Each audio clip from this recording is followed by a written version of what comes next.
Our dear protagonist in the game, Alice Deross, is quite lovable to many, and thus she already has a large number of fans. Her story is quite captivating as well, which makes theories and discussions about her actual character development bloom across the internet. One of the theories that is often mentioned is that Alice has many death flags surrounding her character, based on various in-game events, skins, and other related details. Today, I want to explore the death flags that Alice has, delving into each of them from the perspectives of fans. If possible, I also want to explore the possibility of Alice surviving the whole Ashes of Memory ordeal, whether she would survive or not. However, a disclaimer is necessary. What I present here are death flags, and not confirmed facts that Alice will die in the end. In fact, the question of whether Alice would survive Ashes of Memory is still heavily debated among fans. In gathering this information, I looked into discussions from other Alice fans in the Identity V official Discord, so again, this is technically fan speculation. You are free to disagree with the list because up until now, Alice's death has not been confirmed, even with the death flags available. Well, with that said, let's dive in. While most of us may have heard of and know what a death flag is, some of us might not. So it is important to add context about what we are going to discuss today. There is actually no official definition of death flag if you look into a conventional dictionary, but definitions can be found in Urban Dictionary and Wiktionary. In short, a death flag is an action or phrase that suggests the possibility of a character's death within a particular plot, whether it is in a TV show, movie, book, or video game story. Originating from Japanese terminology, this term has been widely used to describe a character's potential death in a narrative. To say that a character has a death flag means that the character is likely to die as the plot progresses.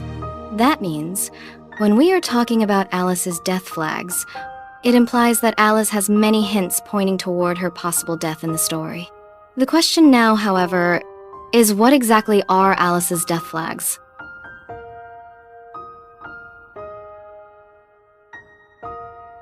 Since there are several death flags surrounding Alice, I will categorize them into 3 groups. The first category is symbolic death flags. In this section, the death flags are presented symbolically through various sources such as promotional trailers and story essences. The first symbolic death flag I want to discuss is from the Ashes of Memory trailer. If we look at Mellie's second letter, the affection system, as well as the overall revelations in the main story, Alice has often been associated with a moth. This connection reflects her curiosity and her tendency to seek out the light, either unaware of or indifferent to the danger that the light itself may carry. This is symbolic considering how moths often lose themselves while searching for a light source, becoming trapped in it, and ultimately meeting their destruction.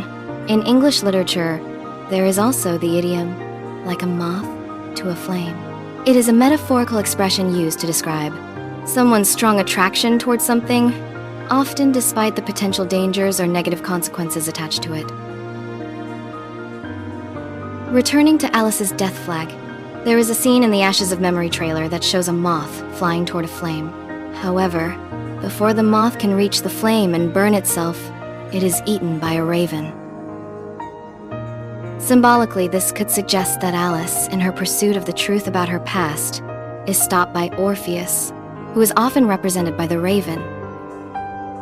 In this interpretation, Alice's death could be the result of Orpheus's own actions.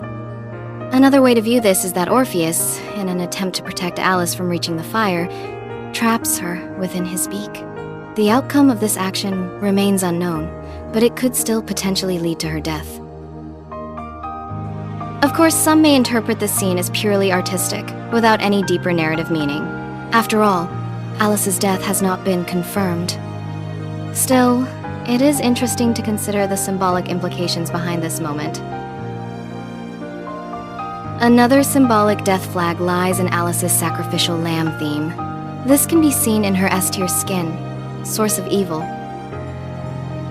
The skin suggests that the little girl's experiences became the source of the many evils created by her doll, which is Orpheus. In this skin, the lamb, according to the developers, symbolizes purity, innocence, and sacrifice. The part about sacrifice is what confuses many fans. Did Alice end up becoming a sacrifice? And if so, for what purpose? If Alice truly became a sacrifice, that would imply she had to lose something. After connecting this with other hints, some fans interpret it as her potentially losing her own life. The lamb theme also appears in Ashes of Memory 2, where, near the end of the story, Alice receives a card labeled Lamb. Not to mention, one of Alice's aliases is Yuri Lamb. While this could be a reference to Wilhelm Lamb, it does not completely dismiss the possibility that Alice's character theme revolves around the lamb motif itself, which traditionally represents purity and sacrifice. The last symbolic detail I found is Alice's first essence skin, titled Eternity. If examined closely, the skin appears to be inspired by the Horseman of Death from the Bible. In many interpretations, the Horseman of Death personifies death itself. Whether this means Alice is a personification of death based on this skin is something I could not explore further. However, there are theories suggesting that Alice and death are symbolically intertwined because of this design. Interpretations may vary, as the Horseman of Death has been portrayed differently across various media. Additionally, the story essence describes her as a key figure capable of ending the chaos within her own essence narrative, which further complicates the symbolism. The second category of Alice's death flags lies in her lore parallels with several essence stories, including one crossover story. To begin with, let's dive into the Danganronpa crossover. In this crossover, Alice received the Kaede Akamatsu skin, which is based on a character from the Danganronpa series named Kaede Akamatsu. Interestingly, Kaede parallels Alice in many ways. Both characters are courageous, composed, and willing to sacrifice themselves for the greater good. In fact, many character traits and even certain fates in the Danganronpa crossover, as well as other crossovers, tend to parallel the original characters from Identity V. One notable example is how Shuichi Saihara treasures Kaede deeply, which mirrors how Orpheus treasures Alice. The emotional dynamic between them feels intentionally similar. Another example is the Fatal Frame crossover, in which Chloe received the skin Mio Amakura. In the Fatal Frame story, Mio is forced to end her own twin sister's life, which is similar to how Chloe ends her sister's life. However, the tragic part is that Kaede Akamatsu meets her end in the Danganronpa series. The ultimate pianist ultimately dies after a failed plan to put an end to the deadly game. Of course, this event raises an interesting question. Could this be a parallel to Alice, who also seeks to end the manor game once and for all? It is possible to interpret this as yet another subtle death flag for Alice in Identity V. Another essence story that brings up a possible death flag for Alice is the little girl's S-tier skin, Miss Pomegranate Plate, or rather, the essence story that accompanies it. At the end of the story, we can see what appears to be a room marked with police tape, along with a pair of legs lying on the floor. The essence story itself draws elements from Greek mythology, specifically the tale of Persephone and the pomegranate seeds in the underworld. According to one theory, the story portrays Alice arriving at a mysterious manor where she is offered many beautiful things upon entering. Even the manor staff offers her a drink.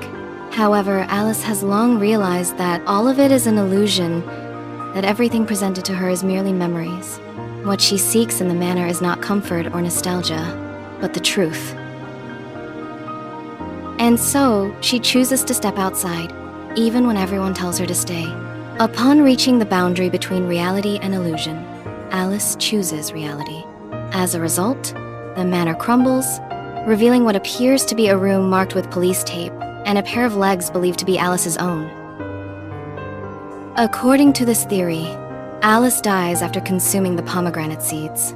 This interpretation is further supported by the fact that the little girl's doll is found beside the body on the floor. Now, I understand that this is still just a theory. However, it presents yet another potential death flag for Alice. It suggests that when Alice chooses reality, she also risks her life and may ultimately meet her end because of that choice. Another Essence story that presents a possible death flag for Alice is Season 33, Essence 1, which featured the Chase the Waves event. Spoiler alert, by the way. This event tells the story of a woman known as the Honorary Chief who has a deep love for sports and literature. However, during a balloon adventure with her friends, 2 of them lose their lives in an accident. After that incident, she begins to resent sports due to the emotional trauma it caused her. The event then follows the Honorary Chief as she attempts to overcome that trauma by organizing a sporting event, accompanied by an event volunteer and a trainee news editor. With their encouragement, she successfully manages to move forward. But as always, Identity 5 has a way of twisting its stories. In one of the endings, it is revealed that the 2 fellows who accompanied the Honorary Chief were never truly there. They were merely hallucinations and memories of the 2 friends who had already died during the balloon accident. Those 2 friends are revealed to be Lily Barriere and Alice Deross. Up to this point, I think you can already see why this becomes yet another death flag for Alice. The last Essence story that I want to include in this death flag theory is the Ivory Tower story as a whole. In this story, it is directly stated that a student named Nightingale allegedly died in a fire incident at a clock tower in Demori Academy, which is where the entire plot takes place. Nightingale, as we know, is often associated with Alice. While the story never explicitly confirms who this Nightingale is, it is not difficult to assume that it refers to Alice, especially considering how Orpheus is willing to go to great lengths to uncover the truth behind Nightingale's death. Despite all these Essence stories, I would still like to emphasize that not every Essence story directly parallels the main storyline. Some events function as standalone narratives and do not necessarily reflect a character's fate in the canon plot. However, with Alice being explicitly portrayed as deceased in this particular story, it once again raises the question of whether her death is being subtly foreshadowed.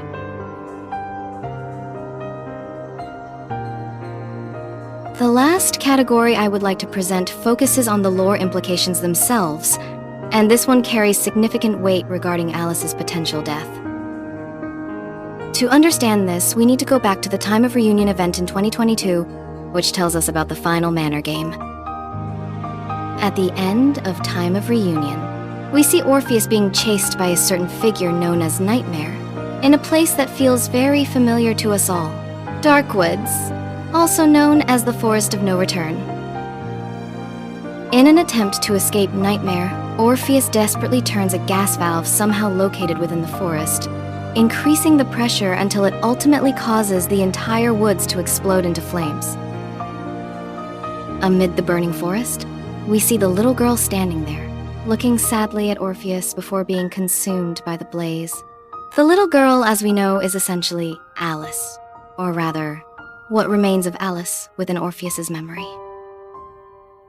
So when she is engulfed by the flames, could this symbolize that Alice herself perished in the final game?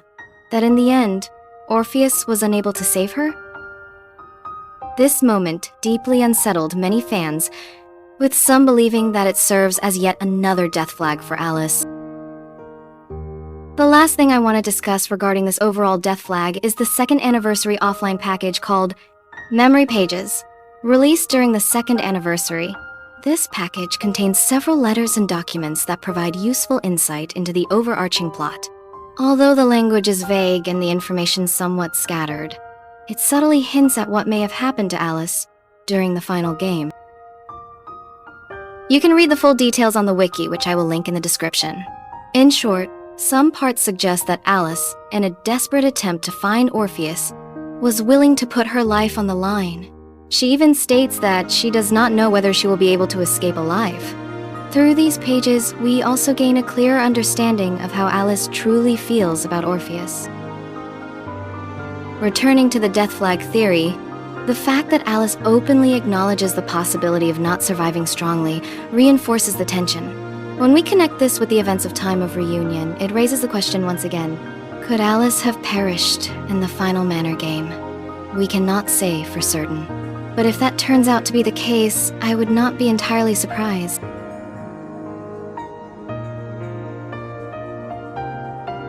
Now that we have gone through several death flags surrounding Alice, one question naturally comes to mind. Is Alice truly doomed in the story? Again, this question has been asked by many, and there is still no definitive answer to it. Overall, we know that Identity V's story often involves characters meeting tragic ends, whether due to guilt, becoming victims of someone else's crime, or circumstances beyond their control. Whether IDV consistently follows through on death foreshadowing is something I cannot say with complete certainty, but there are instances where it does. For example, during closing night, Mike told Murrow that everything was going to be okay. That line can be interpreted as Mike saying his final goodbye to Murrow before perishing in the flames. Aside from that, there are also several character letters that seem to foreshadow deaths, although they are written in such a vague way that it is difficult to determine whether they truly count as death flags. Examples include Murrow's fourth letter, Eli's fourth letter, and Lucino's fourth letter. Because of these patterns, I am inclined to believe that Identity V does make use of death, foreshadowing to hint at a character's eventual fate within the plot.